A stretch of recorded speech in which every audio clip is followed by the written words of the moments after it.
வணக்கம். நவியா மார்க்கெட்ஸ் வழங்குகிற weekly tracker தேதி பிப்ரவரி 22, 2010. கடந்த வாரம் நிப்டி முடிந்தது 4845, நிப்டி ஃபியூச்சர்ஸ் 4846, ஒரு புள்ளிகள் மட்டுமே பிரீமியத்திலே முடிவுற்றது.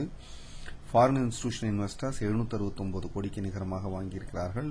டொமஸ்டிக் இன்ஸ்டிடியூஷன் இன்வெஸ்டர்ஸ் 8889 கோடிகளுக்கு விற்றிருக்கிறார்கள். இது அதனுடைய டெக்னிக்கல் சார்ட். நிப்டியினுடைய சப்போர்ட் மற்றும் ரெசிஸ்டன்ஸ் லெவல்ஸ் வருகிற வாரத்திற்கு 4845 முடிவுற்றது.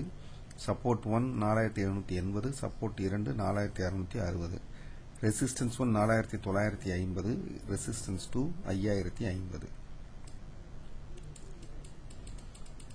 கடந்த வாரம் நிப்டி இண்டெக்ஸ் 0.4% கூடியிருக்கிறது. ஜூனியர் நிப்டி 0.5% குறைந்திருக்கிறது. ஐடி இண்டெக்ஸ் 1% அதிகரிப்பு.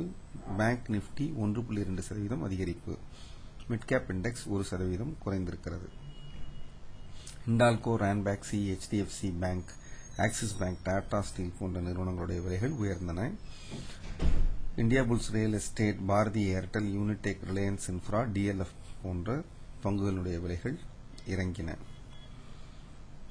மார்க்கெட் எப்படி இருக்கும் வருகிற வாரம் என்று பார்த்தால், அது நாம் முன்பு எதிர்பார்த்தபடியே 4750 4845 என்கிற இடைவெளியில் மட்டுமே ஊசலாடி கொண்டிருந்தது. அது கடந்த வாரம் 4929 என்கிற ஒரு உயரத்தை தொட்டாலும் கூட அது அந்த வாரம் முடிவுற்ற போது ஒரு சொற்ப உயர்வோடு 4844 என்கிற அளவிலே முடிவுற்றது.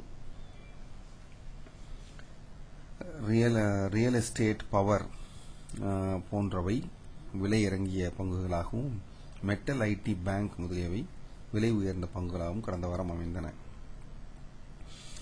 இண்டெக்ஸ் கடந்த சில வாரங்களாக 14 நாட்கள் டெய்லி மூவிங் ஆவரேஜுக்கு மேலே சுழன்று கொண்டிருந்தாலும் தொடர்ந்து அது ஒரு பேரிஷாக இருப்பதாகவே சார்ட்டை பார்த்தால் தெரிகிறது. வருகிற வாரம் யூனியன் பட்ஜெட் மத்திய அரசு சமர்ப்பிக்க இருக்கிறது. அதனால் இந்த தடுமாற்றம். மற்றபடி சார்ட்டை பொறுத்தவரை இண்டெக்ஸ் என்பது ஒரு நெகட்டிவ் பயஸோடு தான் இருக்கிறது. குறுகிய காலத்திலே இறங்கு முகம் தொடரலாம் என்றே தோன்றுகிறது. 5000 மற்றும் 5100 கடுமையான எதிர்ப்பு இருக்கும்.